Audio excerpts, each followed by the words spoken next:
Respondendo perguntas de seguidores, check.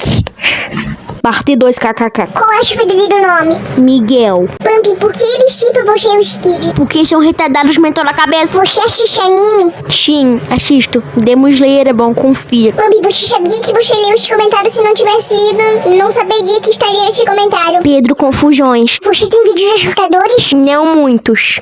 Você joga Roblox? Sim. Adivinha quem é o personagem da minha foto de perfil? O seu personagem favorito de Final Fantasy? É o Shelever. Eu chipo você e o Skid.